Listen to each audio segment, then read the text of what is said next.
of Change News. Good day, this is Voice of Change Radio News. I'm Amanda Kumalo. A look at stories making the headlines. Rollout of free education policy begins. In business news, wider grade-based prices will stimulate cotton production. In regional and international news, UN Security Council welcomes Mozambique as a new member.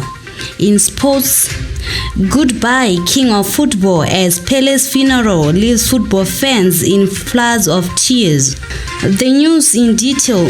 The gradual implementation of the state-funded free education policy is expected to start when schools open for the first term next week, with mostly disadvantaged rural schools being the first beneficiaries of the program, a senior government official has said. Schools will open for the first term of the year on Monday amid high hopes for smooth learning, this time around with no disruption from COVID-19 restrictions.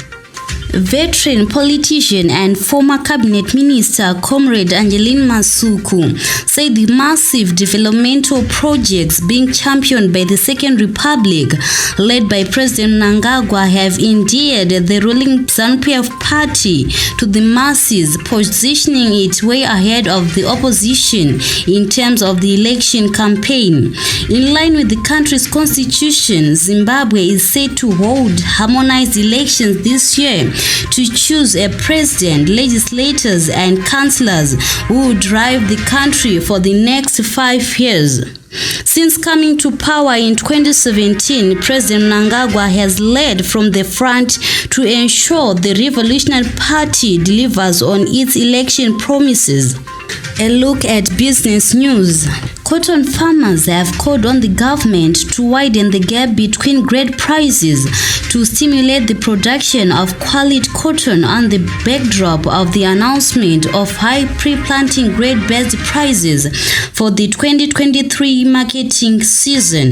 The government last year announced the introduction of grade-based with disparate prices to boost the production of quality cotton after stakeholders in the clothing and textile industry raised the flag over the poor quality of seed cotton farmers are producing. Moving on to what is happening beyond our borders. Mozambique, Japan, Malta, and Switzerland got a formal welcome into the United Nations Security Council on Tuesday, taking the 2-year seats they won unopposed in June. In a tradition that Kazakhstan started in 2018, the 5 countries' ambassadors installed their national flags, chosen alongside those of other members outside the council chambers. Mozambican Ambassador Pedro Comisario Afonso of Mozambique called it a historic date as this country marked its first ever terms on United Nations' most powerful body. And finally, in sports, Brazilian football fans wept and waved goodbye to the king at Pele's funeral in Santos yesterday.